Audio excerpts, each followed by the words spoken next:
Bukek Xiansu. Audiobook novel silat. Cerita, Ho Ping Hu.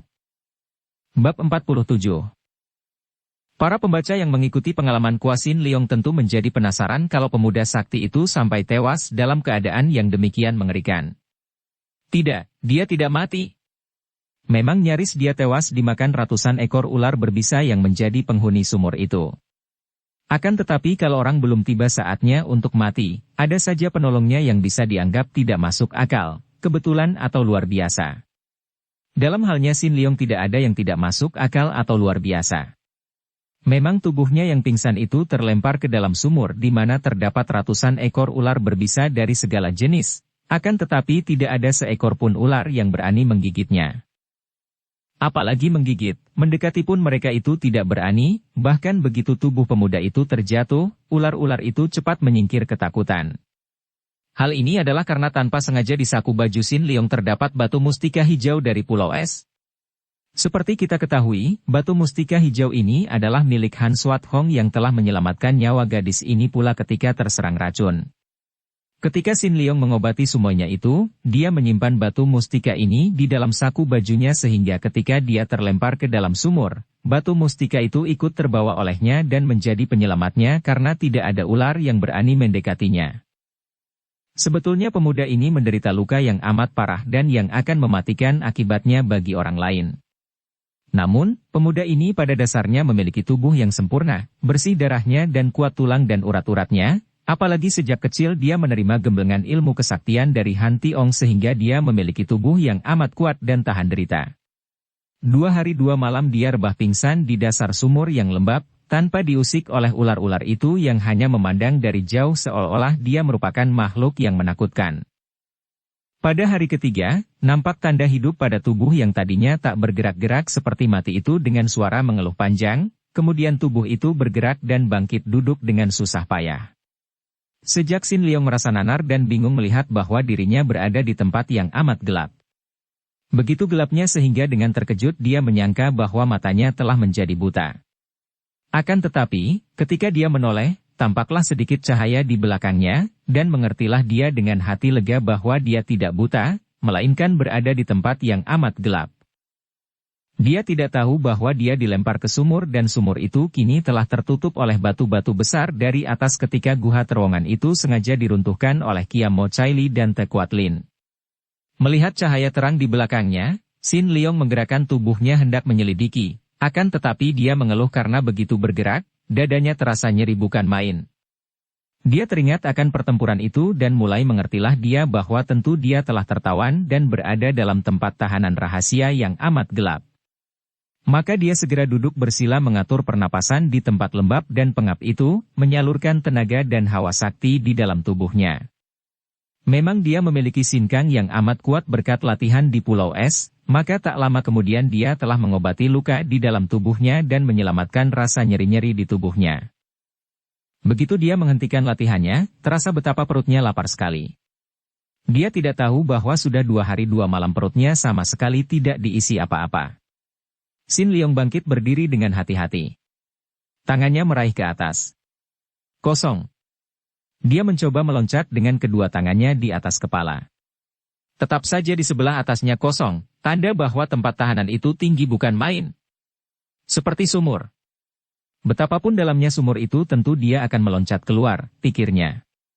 Dikerahkan seluruh tenaga dalamnya, kemudian dengan ilmu ginkangnya yang istimewa, dia melompat lagi ke atas. Kedua tangannya tetap menjaga di atas kepala. Plak! Tubuhnya melayang lagi ke bawah.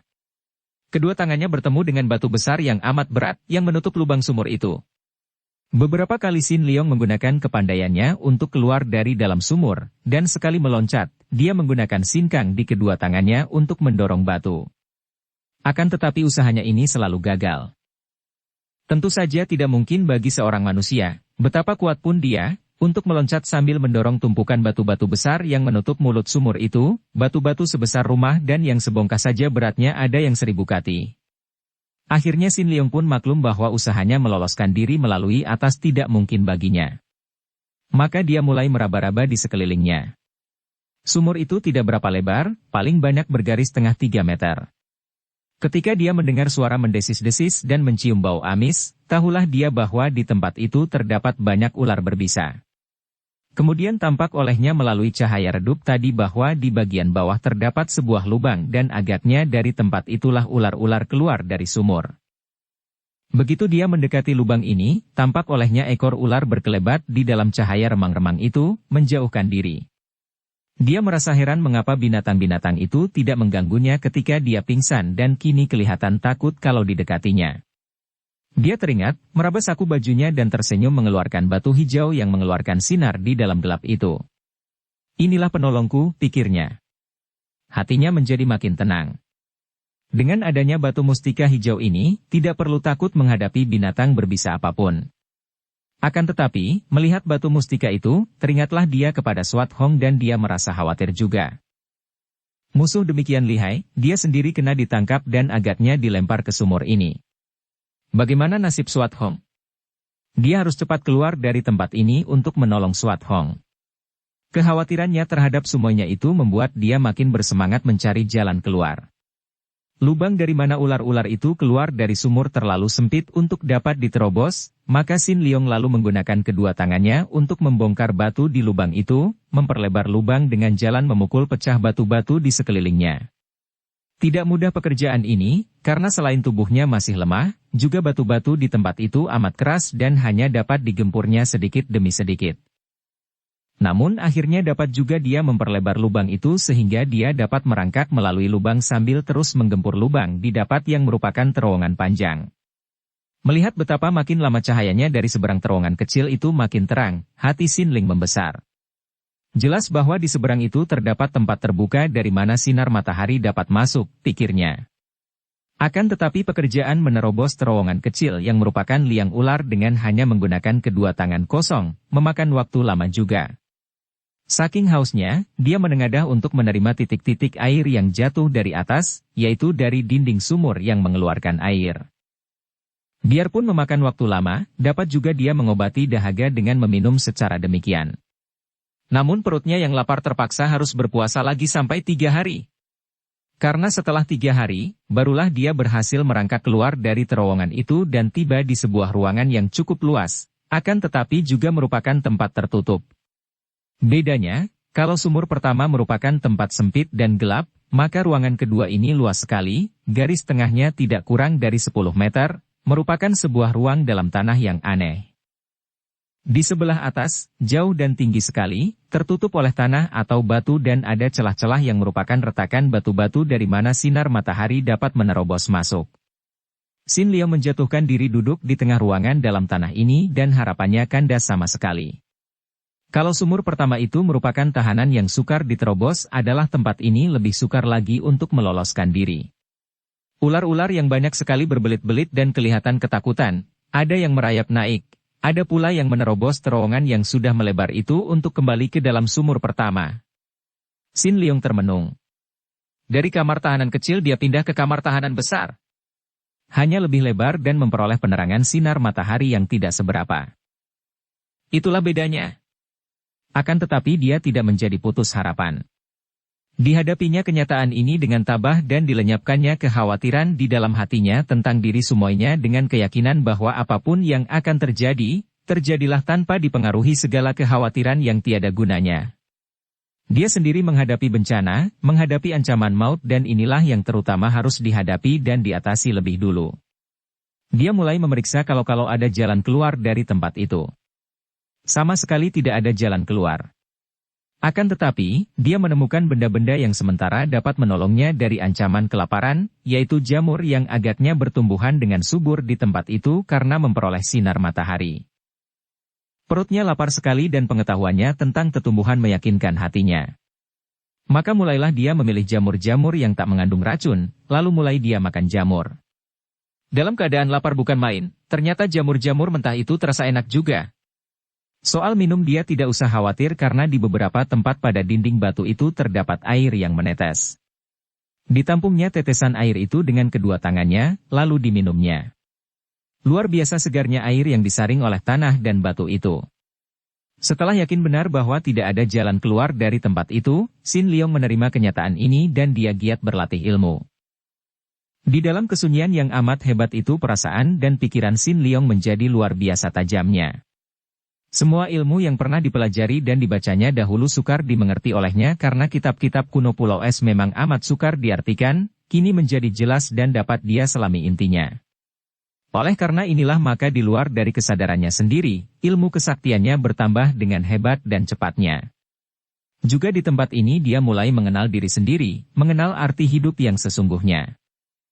Tanpa disadarinya sendiri, dari dalam pribadinya timbul kekuatan mujizat, kekuatan yang dimiliki oleh setiap orang manusia namun yang selalu terpendam dan tetap tersembunyi sampai saat terakhir dari hidup manusia yang selalu dipermainkan oleh nafsu yang disebut aku. Tanpa terasa oleh Sin Leong sendiri yang selama hidup di dalam ruang bawah tanah itu sama sekali tidak pernah memikirkan atau mengenal waktu, pemuda luar biasa ini telah berada di tempat itu selama 2 tahun. Dia mengerti bahwa tanpa bantuan dari luar, tidak mungkin dia meloloskan diri dari tempat itu, maka sudah sejak lama dia tidak lagi berusaha untuk keluar dari situ. Selama itu, yang menjadi teman-temannya hanyalah ular-ular berbisa. Ternyata oleh pemuda itu bahwa binatang berbisa seperti ular pun mengenal siapa lawan siapa kawan.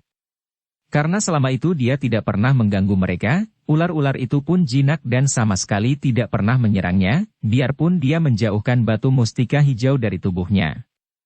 Binatang-binatang ini hanya menyerang untuk menjaga diri saja dari bahaya yang datang mengancam diri mereka. Juga tanpa disadari sendiri oleh Sin Leong, tubuhnya yang setiap hari hanya dihidupkan oleh sari jamur yang bermacam-macam itu, pertumbuhannya sama sekali berlainan dengan manusia biasa. Makanan amat mempengaruhi tubuh dan sari jamu yang dimakannya selama 2 tahun itu mendatangkan kepekaan luar biasa, dan kepekaan tubuh ini pun mempengaruhi pula pertumbuhan batinnya. Dia menjadi seorang manusia luar biasa, tidak menderita apa-apa, tidak mengharapkan apa-apa, karena di dalam keadaan apapun juga, menghadapi keadaan apa adanya, sewajarnya, sebagaimana adanya yang dianggap sudah semestinya demikian, tidak ada lagi apa yang disebut menyenangkan atau tidak menyenangkan, tidak ada lagi yang disebut senang atau susah, tidak ada lagi puas atau kecewa. Dalam keadaan seperti itu, tubuh sehat dan batin tenang, yang ada hanyalah rasa sukaria yang sukar dilukiskan karena sama sekali tidak ada sangkut pautnya dengan kesukaan atau kegembiraan yang dapat dicari. Suatu nikmat yang bukan datang dari gairah nafsu atau kesenangan, nikmat hidup yang datang tanpa dicari, yang terasa hanya setelah batin bebas dari segala ikatan, seperti batin Sin Leong di waktu itu. Pada suatu hari, di sebelah atas dari tempat rahasia ini, terjadilah kesibukan besar. Puluhan orang kata yang tubuhnya pendek akan tetapi besarnya seperti manusia biasa, bertubuh kuat dan bertenaga besar, dipimpin oleh seorang pemuda tanggung sedang membongkari reruntuhan batu-batu di dalam terowongan bawah tanah itu. Pemuda tanggung yang berpakaian mewah itu bukan lain adalah Buong, yang kini telah mengumpulkan sisa orang-orang kerdil bekas taklukan di rawa bangkai dan menjadi pimpinan mereka. Han Buong kini telah menjadi seorang pemuda tanggung yang lihai dan tidak ada seorang pun di antara tokoh-tokoh orang kerdil mampu melawannya. Agaknya, untuk menjadikan mimpi ibunya sebagai kenyataan, dia telah mengangkat diri sendiri menjadi ketua atau lebih tepat lagi menjadi raja dari orang-orang Katai ini. Gedung di rawa bangkai hanya menjadi tempat tinggal umum, akan tetapi diam-diam dia mendirikan kerajaan kecil di bawah tanah. Bahkan dia telah membangun sebuah ruang seperti istana di bawah tanah, lengkap dengan kursi kebesaran yang dihiasi dengan sebuah tengkorak di samping hiasan mahal seperti permadani, lukisan dan tulisan indah. Seringkali dia secara sembunyi mengadakan pertemuan dan rapat rahasia dengan para tokoh orang Katai yang menjadi pembantunya, dan pemuda tanggung ini diam-diam merencanakan pekerjaan besar untuk melanjutkan cita-cita ibunya. Demikianlah. Karena dia ingin menggunakan terowongan bawah tanah itu sebagai markas partai orang kerdil, dan juga karena dia ingin mencari kalau-kalau ada harta atau pusaka peninggalan rawa bangkai di terowongan itu, dia lalu mengerahkan para anak buahnya untuk membersihkan bagian terowongan yang dahulu diruntuhkan oleh ibunya dan oleh Kiam Mo Chai Li. Akan tetapi, Xiao Pangcu, ketua cilik, seorang pembantu membantah sebelum pembongkaran dilakukan. Tempat ini dahulu sengaja diruntuhkan oleh Ibu Pangcu untuk menutupi sumur ular di mana tubuh musuh Ibu Pangcu dilempar.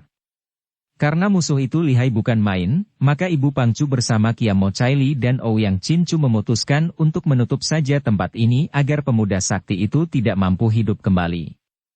Han Buong tertawa. Hah, mana mungkin Kwa Sin Leong dapat hidup kembali?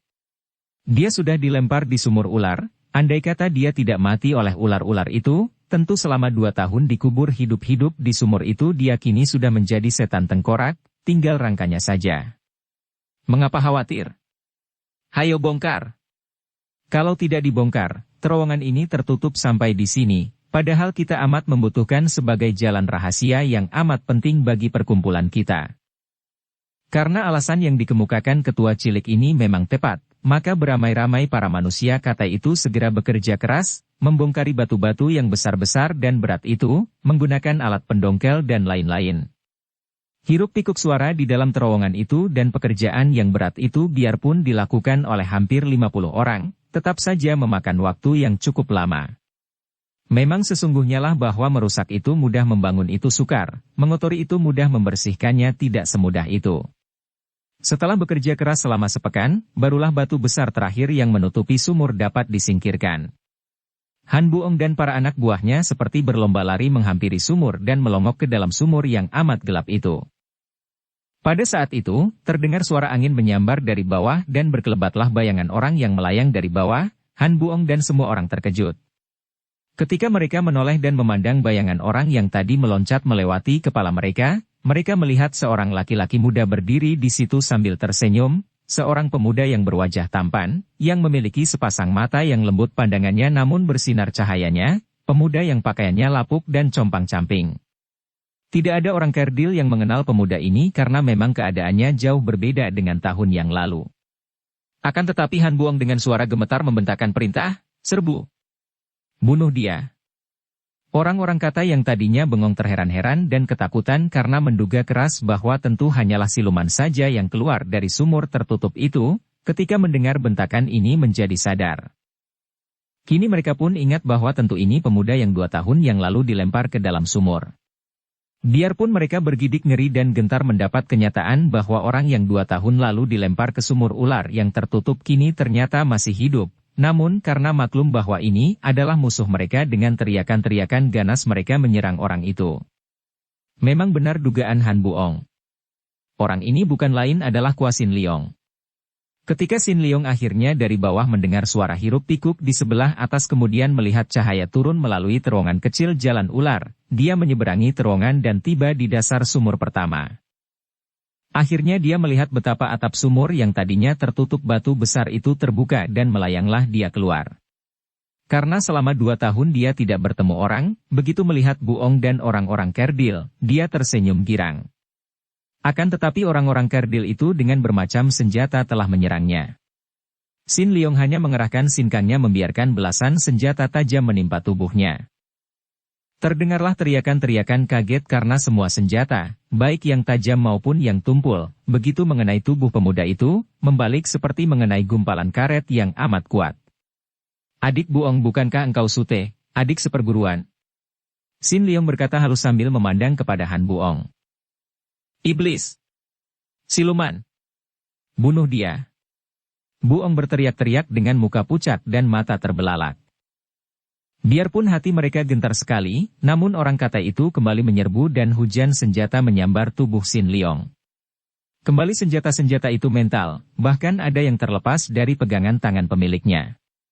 Sin Leong menarik napas panjang, menunduk dan memandang pakaiannya yang menjadi makin compang-camping. Terkena bacokan senjata-senjata itu, kemudian sekali bergerak tubuhnya berkelebat melewati kepala para pengeroyoknya yang bertubuh pendek dan lenyap.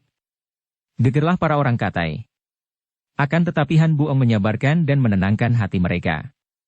Dia merasa yakin bahwa betapapun lihainya Sin Leong, pemuda itu agaknya tidak akan mengganggunya. Maka dia melanjutkan rencananya dan melakukan perundingan dengan para anak buahnya. Seperti juga ibunya dahulu, pemuda tanggung ini sudah mulai dengan usahanya untuk mencari kedudukan dengan menghubungi seorang pangeran baru yang juga merasa tidak puas dengan kedudukan yang diperolehnya setelah perjuangan mereka berhasil. Pangeran ini dahulunya adalah seorang pemberontak rakyat petani yang bergabung dengan An Lushan, bernama Si Subeng yang kini dianugerahi pangkat pangeran oleh An Lushan. Si Subeng bermaksud untuk merebut tahta kerajaan dari An Lushan, dan apabila terjadi kegagalan, maka terowongan bawah tanah milik Han Buong itulah yang akan dijadikan tempat persembunyian. Setelah selesai mempersiapkan segala-galanya dan tempat itu ditinjau sendiri oleh Pangeran Si Subeng, Han Buhong lalu pergi ke kota raja bersama sekutunya itu untuk mulai melaksanakan siasat yang sudah mereka rencanakan lebih dahulu. Memang selama 2 tahun itu terjadi 2 hal yang banyak tercatat pada kemenangan Anlusan ternyata tidak mendatangkan kemakmuran atau keamanan, bahkan sebaliknya. Selain kaisar yang telah melarikan diri ke Sichuan dan menyerahkan tahta kerajaan kepada putranya itu kini menyusun kekuatan di barat untuk menyerbu dan merampas kembali kota raja, juga di dalam istana pemerintah baru sendiri terjadi pertentangan dan perebutan kekuasaan. Semua ini terjadi karena memang sesungguhnya para pemimpin pemberontak yang dahulu memberontak terhadap pemerintah dengan dalih, demi rakyat, atau demi keadilan, demi kebenaran, demi negara dan lain istilah muluk-muluk lagi itu sesungguhnya hanyalah berjuang demi dirinya sendiri saja. Semua istilah itu tak lain tak bukan hanyalah untuk dijadikan modal perjuangannya untuk mencari kedudukan dan kemuliaan bagi diri sendiri. Hal ini sudah terlalu sering terjadi di dunia, berulang-ulang, namun sampai sekarang rakyat di seluruh dunia tetap bodoh, mau saja diperalat dan dicatut namanya oleh orang-orang yang berambisi untuk diri pribadi. Betapa banyaknya bukti akan kepalsuan ini dapat dilihat dalam sejarah di negara manapun di dunia ini. Sekelompok orang berambisi untuk keuntungan mereka sendiri, dengan siasat cerdik menggunakan nama rakyat untuk mencapai tujuan mereka, kalau perlu mereka mengorbankan rakyat. Rakyat sudah cukup puas memperoleh gelar pahlawan, kalau sampai tewas dalam perjuangan yang sebenarnya adalah menyalahgunakan demi keuntungan kelompok yang mempergunakan mereka itu. Dalam sejarah, inilah sebabnya maka jika perjuangan telah berhasil, jika para kelompok pimpinan yang berambisi sudah memperoleh apa yang mereka kejar-kejar, maka rakyat pun dilupakan sudah. Bukan sengaja dilupakan, melainkan karena mereka yang sudah berhasil merampas kedudukan itu pun harus menghadapi lawan atau saingan yang juga ingin merebut kedudukan itu. Rakyat adalah orang yang berada di bawah, dan yang terinjak memang selalu yang berada di bawah. Yang berada di atas tidak akan terinjak, akan tetapi mereka itu saling berebutan di antara mereka sendiri, memperebutkan kedudukan yang lebih enak dan empuk daripada kedudukan yang telah dimilikinya. Demikianlah pula dengan Anlusan dan teman-temannya yang telah berhasil dalam perjuangan mereka merampas kedudukan tahta kerajaan. Teman-teman yang tadinya berjuang bahu-membahu, menjadi kawan senasib sependeritaan, yaitu di waktu mereka memberontak. Kini setelah memperoleh apa yang mereka cita-citakan, berbalik mencurigai, saling iri. Memang belum ada yang secara berterang berani menentang Anlusan, bekas panglima yang masih amat kuat kedudukannya, didukung oleh pasukan-pasukan inti dan tampaknya semua pembantunya sudah menyetujui sebulatnya kalau Anlusan menjadi kaisar. Akan tetapi diam-diam, banyak yang mempersoalkan pembagian pangkat dan kedudukan. Tentu saja yang merasa tidak puas adalah mereka yang memperoleh pangkat agak kecil, sedangkan yang menerima pangkat besar merasa curiga dan hati-hati menghadapi bekas teman yang memperoleh pangkat yang lebih kecil. Terjadi dan berlangsunglah konflik sembunyi di antara mereka. Kemanakah perginya Suat Hong dan Kui Lun? Di bagian depan telah diceritakan betapa 2 orang muda ini berhasil menyelamatkan diri, lari keluar dari istana Te Kuat Lin dan terus keluar dari kota Raja Tiang'an. Mereka berlari dengan cepat mempergunakan kegelapan malam, berhasil keluar dari benteng tembok kota raja karena para penjaga yang berada dalam suasana pesta kemenangan itu tidak melakukan penjagaan yang terlampau ketat. Setelah terang tanah dan mereka tiba di dalam sebuah hutan jauh dari tembok kota raja barulah keduanya berhenti. Terengah-engah dan Suat Hong menjatuhkan dirinya di bawah sebatang pohon besar. Wajahnya pucat biarpun muka dan lehernya penuh keringat yang diusapnya dengan ujung lengan bajunya. Pandang matanya merenung jauh sekali, dan dia diam saja, sama sekali tidak berkata-kata, sama sekali tidak bergerak, seperti dalam keadaan setengah sadar. Kui Lun juga menghapus peluhnya dan dia pun duduk diam, memandang kepada Suat Hong. Beberapa kali dia menggerakkan bibir hendak bicara namun ditahannya lagi. Pemuda yang biasanya bergembira ini merasa betapa jantungnya seperti diremas-remas. Dia sendiri merasa kehilangan dan amat berduka dengan kematian So An Chu, gadis yang kini dia tahu adalah wanita yang amat dicintainya.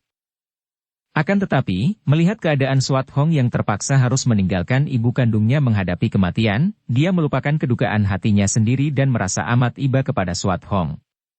Melihat betapa Suat Hong seperti orang kehilangan ingatan, Kui Lun merasa khawatir sekali. Kalau dibiarkan saja, gadis ini bisa jatuh sakit, kalau hanya sakit badannya masih mending, Akan tetapi kalau terserang batinnya lebih berbahaya lagi. Akhirnya dia memberanikan diri berkata lirih dan halus, mati hidup adalah berada di tangan Tian, kita manusia tak dapat menguasainya, Nona. Mendengar kata-kata ini, Suat Hong menengok dan memandang, akan tetapi pandang matanya tetap kosong, seolah-olah kata-kata itu tidak dimengertinya dan dari mulutnya hanya terdengar suara meragu, hem. Suara ini gemetar dan pandang mata itu menusuk perasaan Kuilun. Maka pemuda ini lalu memberanikan diri melangkah lebih jauh lagi dengan kata-kata yang lebih membuka kenyataan, ibumu gugur sebagai seorang yang gagah perkasa. Sepasang mata yang kehilangan sinar itu terbelalak, seolah-olah baru sadar dan bibir yang gemetar itu bergerak, mula-mula lirih makin lama makin keras. Ibu! Ibu, ibu! Suat Hong menangis tersedu-sedu dan memanggil-manggil ibunya. Tenanglah, Nona. Tenanglah. Kuilun menghibur dan berlutut di depan gadis itu, akan tetapi suaranya sendiri parau dan agak terseduh. Ibu. Mengapa aku meninggalkan ibu mati sendiri? Ibu. Huhuuk, ibu. Memang menangis merupakan obat terbaik bagi batin gadis itu, pikir Kuilun penuh keharuan, akan tetapi melihat Suat Hong menjambak-jambak rambut sendiri, dia merasa khawatir. Ingatlah, Nona. Ingatlah pesan ibumu. Tentang pusaka Pulau Es. Suat Hong mengangkat muka dan melihat wajah pemuda itu juga basah air mata, dia menubruk. Toako. Ah, Toako. Dan menangislah dia tersedu-sedu di dada pemuda itu yang dianggapnya merupakan satu-satunya sahabat di dunia yang baginya kosong ini. Kuilun memejamkan mata dan membiarkan gadis itu menangis terisak-isak. Bersambung ke bab 48.